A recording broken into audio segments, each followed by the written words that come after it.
নমস্কার, আপনারা দেখছেন রূপম টিভি। সামনে লোকসভা ভোট, বেশি দিন আর নেই। এবার আমরা কিন্তু অনেক দৃশ্য দেখতে পাবো, যেমন এই নেতা ও দলে, ও নেতা এ দলে, এই মন্ত্রী ও দলে, ও মন্ত্রী এ দলে।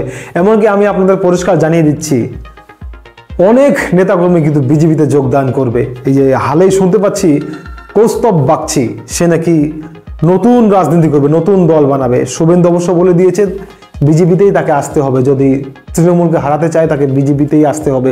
শুভেন্দু অধিকারী পরিষ্কার বলে দিয়েছে।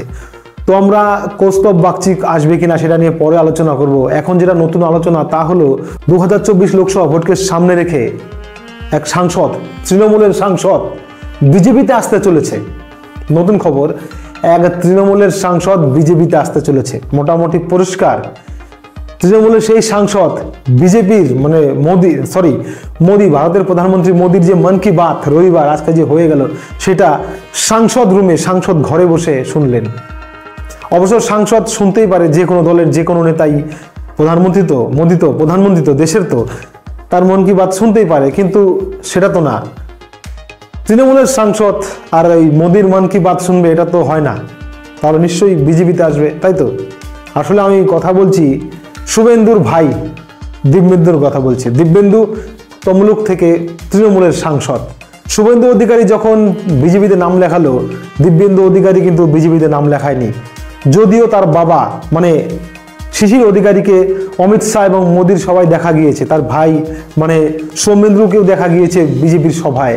সৌমেন্দ্র দুবারের জন্য কাঁথির পুরপ্রধান রয়েছে, সে তাকেও দেখা গেছে বিজেপিতে। কিন্তু দিব্যেন্দু তৃণমূলের সাংসদ, তমলুকের সাংসদ, তাকে কিন্তু দেখা যায়নি বিজেপির কোনো মিটিং মিছিলে। এইবার লোকসভা ভোটের সামনেই, লোকসভা ভোট এগিয়ে আসছে, তো দিব্যেন্দুকে আমরা দেখলাম সাংসদ কক্ষে, মানে তারই অফিস ঘরে মোদির মন কি বাত শুনছেন। এবার তাকে প্রশ্ন করা হলো, মোদির মন কি বাত শুনছেন আপনি, ব্যাপার কি? বলছে যে কেউ শুনতে পারে, দেশের প্রধানমন্ত্রীর ভালো কথা বলে শোনা উচিত, অবশ্যই শোনা উচিত। তো যাই হোক, দিব্যেন্দু আরো মজার কথা বললেন। দিব্যেন্দু বলছেন অনেক তৃণমূলের নেতা মন্ত্রী আছে, সাংসদ আছে, তারা মোদির সঙ্গে গোপনে দেখা করে। তো যাই হোক, যে সমস্ত কথা বললেন, এতে পরিষ্কার লোকসভা ভোটে দিব্যেন্দু অধিকারী কিন্তু বিজেপির হয়ে লড়বে, বিজেপিতেই আসবে, মোটামুটি পরিষ্কার হয়ে গেল।